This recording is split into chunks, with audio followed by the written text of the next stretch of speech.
Assalamualaikum warahmatullahi wabarakatuh. Baiklah, saya Nabila Amini dari jurusan manajemen akan menjelaskan tentang asuransi kebakaran. Di mana materi pertama, asuransi kebakaran adalah asuransi yang menanggung kerugian atau kerusakan harta benda yang ditanggung yang disebabkan oleh kebakaran. Dari harta yang ditanggung, ledakan, kejatuhan pesawat udara, dan sambaran petir.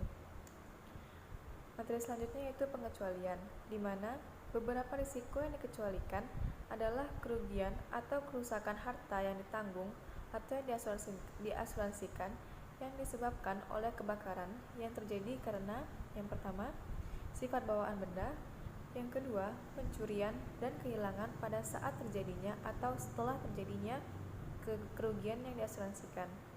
Yang ketiga yaitu kesengajaan tertanggung, pelayan atau pegawai tertanggung. Yang keempat yaitu segala bentuk gangguan usaha seperti gempa bumi atau letusan gunung berapi. Yang kelima yaitu peperangan atau akibat dari peperangan itu sendiri. Yang keenam yaitu reaksi nuklir, dan yang terakhir yaitu pemogokan, kerusuhan, ataupun tertabrak kendaraan dan yang lain-lainnya.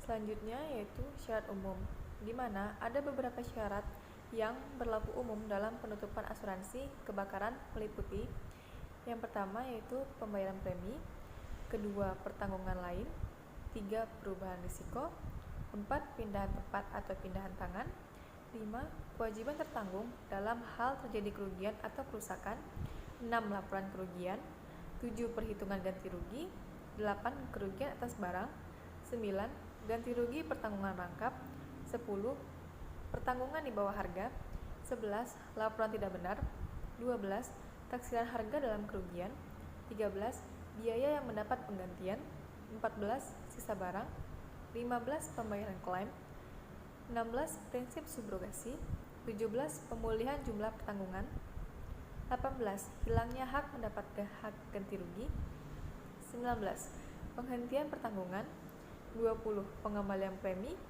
21 penyelesaian perselisihan, dan yang terakhir yaitu lain-lain. Materi selanjutnya yaitu klausula kewajiban tertanggung, di mana ada dua klausula kewajiban tertanggung yang merupakan prasyarat berlakunya ketentuan dalam asuransi kebakaran, yaitu yang pertama, kewajiban yang berkaitan dengan kepemilikan dan pengelolaan gudang. Yang kedua yaitu mengenai penyimpanan barang-barang berbahaya terhadap api. Jika tertanggung melakukan penyimpangan di atas ketentuan-ketentuan di atas, maka polis batal tanpa perlu memberitahukan terlebih dahulu oleh penanggung tanpa adanya pengembalian premi.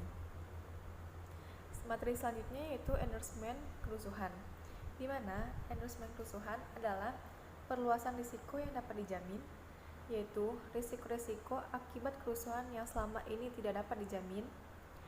Endorsement ini jika dikehendaki tertanggung bisa melekat dan merupakan bagian yang tak terpisahkan dari polis. Endorsement ini meliputi perlindungan kerugian harta ataupun kepentingan karena yang pertama yaitu kerusuhan minimal 12 orang, yang kedua yaitu pemogokan, yang ketiga yaitu penghalangan bekerja, yang keempat yaitu perbuatan jahat, yang kelima yaitu pencegahan, yang keenam yaitu penjarahan yang terjadi selama kerusuhan, dan selanjutnya yaitu endorsement huru-hara, di mana endorsement huru-hara ini sendiri adalah perluasan jaminan yang mencakup risiko yang timbul karena terjadinya huru-hara. Ini bisa terjadi karena beberapa kegiatan tersebut. Yang pertama, kerusuhan, kedua pemogokan, ketiga penghalangan kerja, keempat perbuatan jahat, 5 terorisme, 6 sabotase, dan yang terakhir huru-hara. Endorsement kerusuhan maupun huru-hara dapat dibatalkan oleh penanggung dan harus memberitahukan secara tertulis kepada tertanggung. Selanjutnya, penanggung bebas dari kewajiban berdasarkan endorsement ini terhitung 3 kali 24 jam sejak pengiriman pemberitahuan, dan penanggung wajib mengembalikan premi yang telah diterima untuk jangka waktu yang belum habis secara prorata. Baiklah, mungkin itu sekian materi dari asuransi kebakaran. Saya ada salah menjanggal, mohon maaf. Assalamualaikum warahmatullahi wabarakatuh.